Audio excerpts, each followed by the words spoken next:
February 2. ನಮ್ಮ ಅನುದಿನ ಆಹಾರ ಸೇವೆಗಳಿಂದ ತಮ್ಮೆಲ್ಲರಿಗೂ ಶುಭವಂದನೆಗಳು.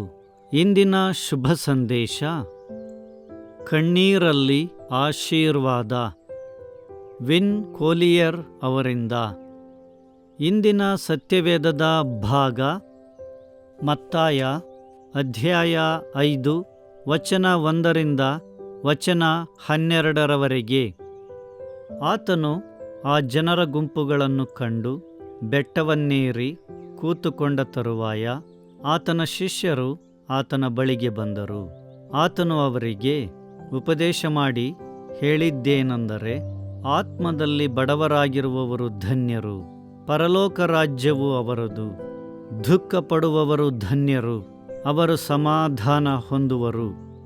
ಶಾಂತರು ಧನ್ಯರು, ಅವರು ಭೂಮಿಗೆ ಬಾಧ್ಯರಾಗುವರು. ನೀತಿಗೆ ಹಸಿದು ಬಾಯಾರಿದವರು ಧನ್ಯರು, ಅವರಿಗೆ ತೃಪ್ತಿಯಾಗುವುದು. ಕರುಣೆಯುಳ್ಳವರು ಧನ್ಯರು, ಅವರು ಕರುಣೆ ಹೊಂದುವರು. ನಿರ್ಮಲ ಚಿತ್ತರು ಧನ್ಯರು, ಅವರು ದೇವರನ್ನು ನೋಡುವರು.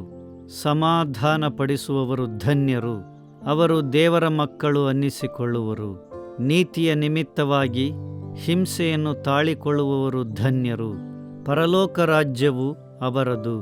ನನ್ನ ನಿಮಿತ್ತವಾಗಿ ಜನರು ನಿಮ್ಮನ್ನು ನಿಂದಿಸಿ ಹಿಂಸೆಪಡಿಸಿ ನಿಮ್ಮ ಮೇಲೆ ಕೆಟ್ಟ ಕೆಟ್ಟ ಮಾತುಗಳನ್ನು ಸುಳ್ಳಾಗಿ ಹೊರಿಸಿದರೆ ನೀವು ಧನ್ಯರು.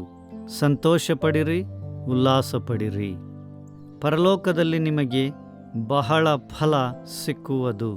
ನಿಮಗಿಂತ ಮುಂಚೆ ಇದ್ದ ಪ್ರವಾದಿಗಳನ್ನೂ ಹೀಗೆಯೇ ಹಿಂಸೆಪಡಿಸಿದರಲ್ಲ.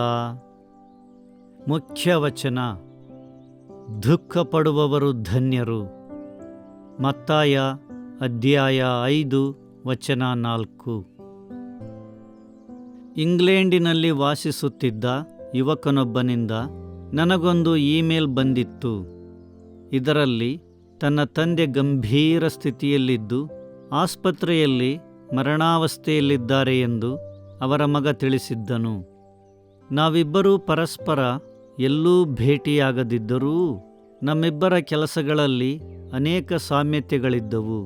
ಮಗನು ತನ್ನ ತಂದೆಯನ್ನು ಹುರಿದುಂಬಿಸುತ್ತಾ ಪ್ರೋತ್ಸಾಹ ನೀಡುವ ಮತ್ತು ಪ್ರಾರ್ಥನೆಯ ಒಂದು ವಿಡಿಯೋ ಮಾಡಿ ಕಳುಹಿಸಿಕೊಡಲು ನನ್ನನ್ನು ಬೇಡಿಕೊಂಡನು. ತುಂಬ ದುಃಖಭರಿತನಾದ ನಾನು ಚಿಕ್ಕ ಸಂದೇಶವುಳ್ಳ ಮತ್ತು ರೋಗ ಗುಣಪಡಿಸುವ ವಿಶೇಷ ಪ್ರಾರ್ಥನೆಯುಳ್ಳ ವಿಡಿಯೋ ಮಾಡಿ ಕಳುಹಿಸಿದೆನು. ಅವನ ತಂದೆ ಆ ವಿಡಿಯೋ ನೋಡಿ ಹೃತ್ಪೂರ್ವಕವಾದ ಥಮ್ಸಪ್ ಕೊಟ್ಟರೆಂದು ತಿಳಿಸಿದ್ದನು. ಆದರೆ ದುರಾದೃಷ್ಟವಶಾತ್ ಕೆಲವೇ ದಿನಗಳ ನಂತರ ಅವರು ದೈವಾಧೀನರಾದರೆಂದು ತಿಳಿಸುವ ಮತ್ತೊಂದು ಇಮೇಲ್ ಬಂತು. ತಮ್ಮ ಅಂತಿಮ ಉಸಿರು ಬಿಟ್ಟಾಗಲೂ ತಮ್ಮ ಪತ್ನಿಯ ಕೈ ಹಿಡಿದುಕೊಂಡು ವಿದಾಯ ಹೇಳಿದರು. ನನ್ನ ಹೃದಯ ಮುರಿದು ಹೋಯಿತು. ಎಷ್ಟೊಂದು ಪ್ರೀತಿ, ಎಷ್ಟೊಂದು ದುಃಖ. ಬಹುಬೇಗನೆ ಆ ಕುಟುಂಬ ಒಬ್ಬ ಗಂಡನನ್ನು, ಒಬ್ಬ ತಂದೆಯನ್ನು ಕಳೆದುಕೊಂಡಿತ್ತು. ಆದರೂ ಹೀಗೆ ಬಹಳವಾಗಿ ದುಃಖಪಡುವವರೇ ಧನ್ಯರು ಎಂದು ಯೇಸು ಒತ್ತಿ ಹೇಳುವುದನ್ನು ಕೇಳುವಾಗ ಆಶ್ಚರ್ಯವಾಗುತ್ತದೆ. ದುಃಖ ಪಡುವವರು ಧನ್ಯರು ಎಂದು ಯೇಸು ಹೇಳುತ್ತಾರೆ. ಸಂಕಷ್ಟಗಳು ಮತ್ತು ದುಃಖಗಳು ಖಂಡಿತವಾಗಿಯೂ ಒಳ್ಳೆಯದು ಎಂದು ಯೇಸುವು ಹೇಳುವುದಿಲ್ಲ. ಆದರೆ ದೇವರ ಕರುಣೆ ಮತ್ತು ದಯೆಯ ಅವಶ್ಯಕತೆ ಯಾರಿಗೆ ಅತ್ಯಧಿಕವಾಗಿರುತ್ತದೋ ಅವರ ಮೇಲೆ ಸುರಿಯಲಾಗುತ್ತದೆ ಎನ್ನುತ್ತಾನೆ.